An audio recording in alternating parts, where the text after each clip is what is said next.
Hello everybody and welcome back to the funniest tweets. Today it's Azerbaijan and we haven't had a very good Baku for quite some time. Of course we had that 2021 drama, late drama in the last few laps, but apart from that, Baku's been reasonably dull since 2018, I think it is. But my goodness me, we had an absolute race on our hands. 2024 continues to deliver week in, week out. We are so lucky. We need to just kind of, when you don't realise it's the good old days until they're old. Well, this is the good old days right now. We will remember 2024 as an amazing season. So we just need to just halt ourselves for a second and appreciate. And what I'm also going to appreciate are your memes. They were great. McLaren Memes.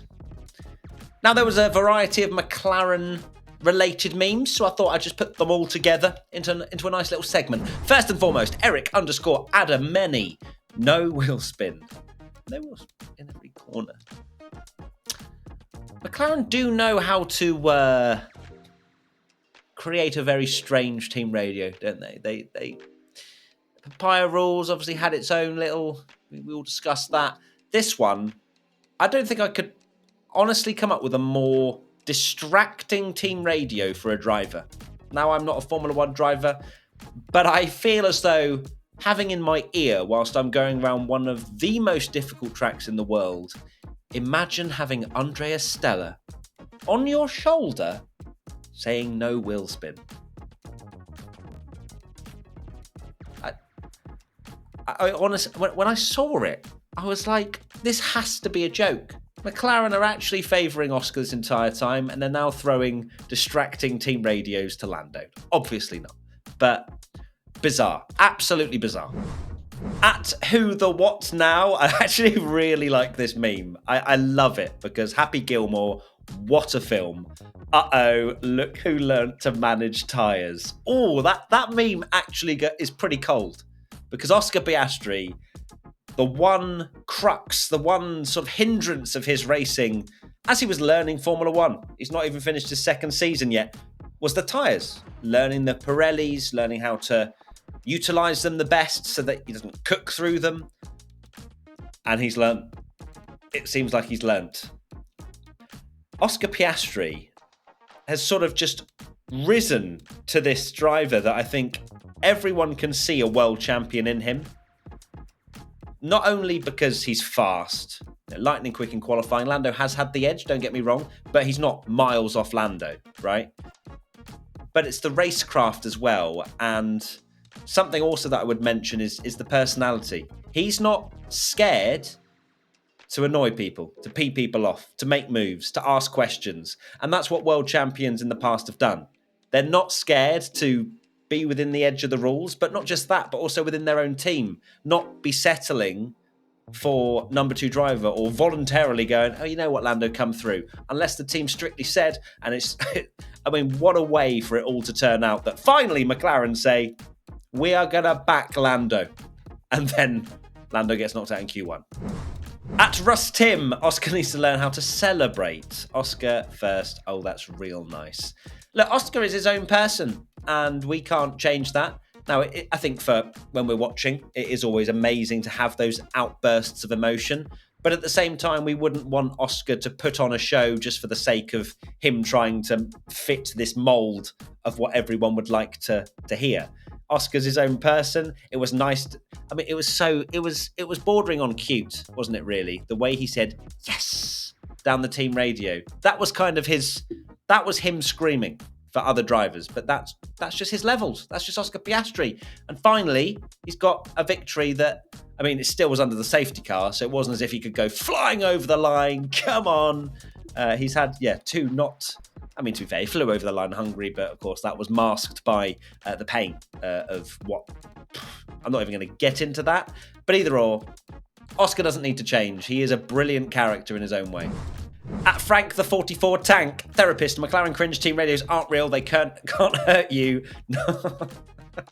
There was a few of these memes. I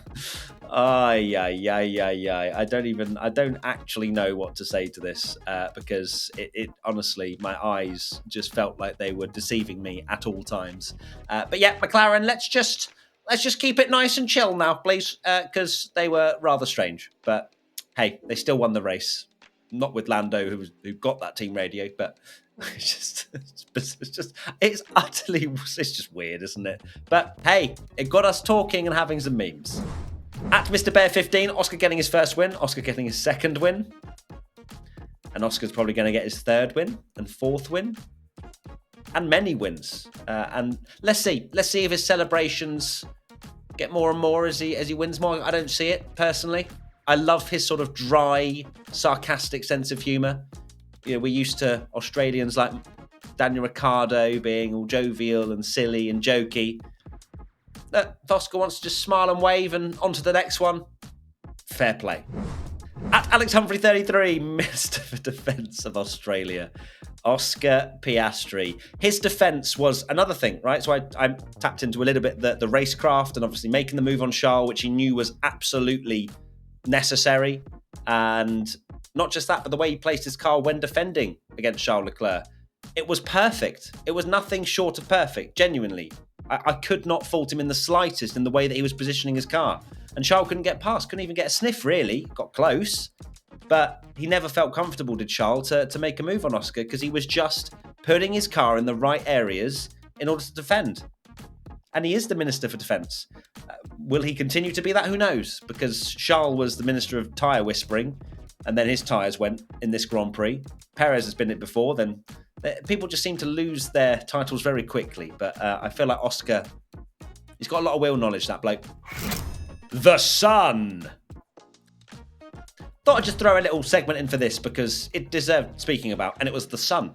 The sun being low in the sky and causing some of the strangest camera colouring shots I think we've ever seen because no one knew who was what. At Tim Kotzer, these reflections are horrible. F1 fans trying to figure out which cars are coming down the main straight in the sun.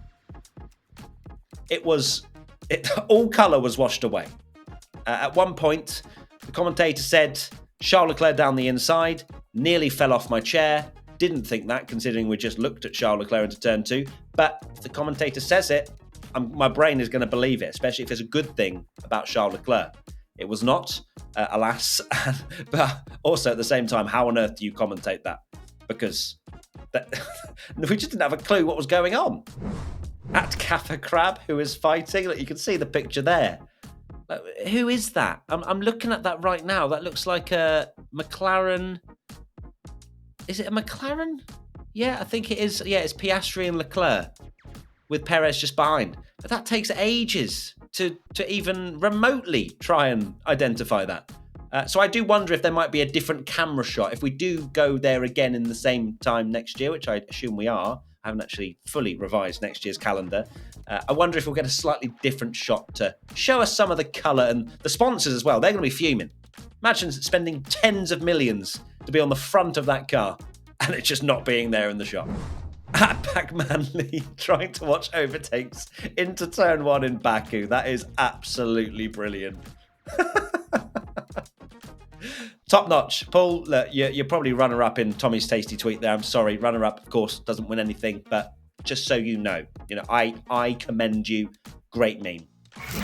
Honourable mentions. Okay, we've got a variety of memes left to go through. First is Erikai is golden. All Ferrari fans after the race. Yeah, I thought it was Charles. I'm not going to lie to you. He was 6 seconds down the road, looked unbelievable on the mediums. And then, just like a tale as old as time, Ferrari on the hard tyres. Just doesn't work as well, do they? And, Charles did kind of mention slightly that he didn't do as much of that long running in FP1, FP2, and obviously had the crash.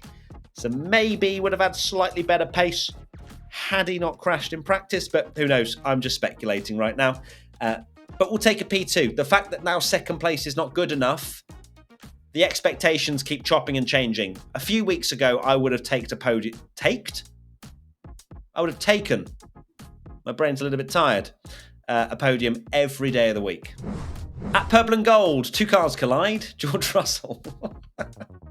George Russell absolutely loves hovering up 2 positions at the end of a race. Think back to Austria, won that one. In this race, I don't think anyone saw him. Did we see him really at any point? Maybe into turn 1, but the sun was blinding. And he got a podium. Both Charles and Oscar were like, what are you doing up here? Of course, Perez and Sainz allowed that to happen, but George just, yes, please, give me the silverware. At I Erikov, Perez in a nutshell. Good qualifying, overtakes, amazing driving, better position than Max, no points. Yeah, my heart goes out to Perez. I think this will be a really tough pill to swallow for Sergio, because this was the result he needed. I'm sure it's not easy being an elite sportsman under so much pressure for so long. Finally, you're about to get a result, and then it's taken away from you in the last couple of laps. I know there's a lot of debate as to whose fault it was. I'm still of the opinion that it's a racing incident, maybe slightly more on Carlos because of the way he squeezes Perez to try and get a bit of the slipstream from Charles. But the stewards also deemed it a racing incident, so not that they're always correct, but I believe this time they were. At F1 complaints, Carlos Sainz to Sergio Perez in Baku. I turn now. Good luck, everybody else. I think this is harsh, because Carlos, who I also feel for, by the way, because he put in a fantastic final stint to close up to the back of the top 3 and be in with a shot of at least a podium. It was just really unfortunate. I'm not going to put a massive amount of blame on Carlos, because I feel as though the dancing of 2 drivers on a straight usually happens without any kind of impact or collision into a wall. This time it did, but I'm not going to come out and say that Carlos was entirely at fault here, because I just think it was purely unlucky. At Rishab, how do you lose a 6-second lead? Ferrari on mediums, Ferrari on hards. Yep, I'm still wearing this shirt with pride, because look, still a chance mathematically at the constructors and the drivers. But my goodness me, I need just to cleanse my own brain. I need Ferrari to be amazing on hards, and just gave me so much hope for this one. I do feel slightly flat knowing that he was dominating on the mediums, and I thought it was going to be an easy W. And it wasn't. This one's really good. At Sam EK, George Russell, right place, right time, on a front row seat. This GIF is, I mean, it's amazing. I love how they put the little faces on it and everything. And then George Russell just there on the side. That is amazing. Well done, Samantha. Top work. At Ainsley Ferron, trade offer. I receive puncture. You receive no more side pod. Yeah, that's just Lance Stroll things. Lance having a biggest flop this weekend. Classified, finished 6 laps down. Sonoda on the receiving end once again of contact. And Lance Stroll is going to have an Adrian Newey built car. Just let that sink in. At Ashwin 13, Alex Albon fighting for the race lead. I wouldn't say he was necessarily fighting for the race lead, but he was definitely up there on his own little, different strategy, wasn't he, of not pitting on the hard tyres. But it was awesome to see both Williams up there, challenging, fighting. Will they be any good at Singapore? It is a very different characteristic of circuit to the last 2 that have been very high speed. Maybe not, but yeah, great to see Albon up there, and Colapinto once again. Woo! Where's he come from with this kind of speed and pace? Speaking of, Colapinto at F1 Friends 2023. Congratulations to Franco Colapinto. Drivers still to score points. You got in the points? What, like it's hard? That's a mic drop right there. 4 points! He has scored 4 times the amount of points than Logan Sargent in 1 Grand Prix. And Logan got that point after 2 people were disqualified. Yes, I know that 2 drivers did crash out of Baku, so fair enough. But still, that is a huge points haul for Williams. So congrats to them. At Badger Sprite, Albon holding up Perez. Tell Horner I want him to know it was me. Oh dear, I highly doubt. Well, maybe. I don't know. Albon does love Ferrari a lot. He's very, very forward with the fact everything is Ferrari to him. But Yeah, no, actually, I see this. Actually, because Alex didn't have the greatest time at Red Bull either, did he, at the end? So, great meme. Fantastic. Really enjoyed it. And the final tweet at Erica is golden. George Russell, every time someone in front crashes. He absolutely loves it. He is a man that has had a great season. You can't deny it. Yes, he has picked up some lovely results through other people DNFing, but you've got to be there to be square. Right, it's time for Tommy's Tasty Twerk tweet. Let's go with that anyway. My brain is absolutely fried. I thought I was live on Twitch for a second. Anyway, this is sponsored by EA and F124, Tommy's Tasty Tweet. And who has won this weekend, Tommy? That person is Taisai46 with this meme about me predicting Mac's as biggest flop. And what I would say to this is my biggest flop normally doesn't come in. So was I shamefully sort of hoping that I was wrong and this would actually give Max a good race for the first time in a while? Yes. Did it work? No. But people have clearly chosen to think that I'm a Max hater now. But no, I was desperately hoping that it would help him, but it did not. Well, it doesn't matter if you're a hater or not, mate, because your VIP access has been removed from the fan club by the looks of things. You're going to have to earn it by putting in biggest good surprise for Singapore, which is definitely not the case. So, all right. Well done, Ticey. I enjoyed it a lot. So nice Tommy's Tasty Tweet right there. And we'll see you next time for Singapore.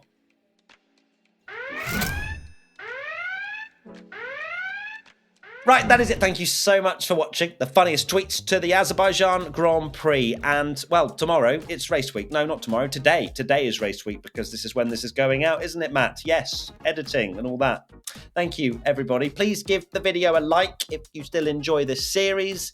It's lovely to sort of reflect on the Grand Prix with some great memes. Thank you for getting involved as well. Hashtag P1 if you want to get involved next time. And well done to Tommy's Tasty Tweet winner who gets a lovely game F124 from EA.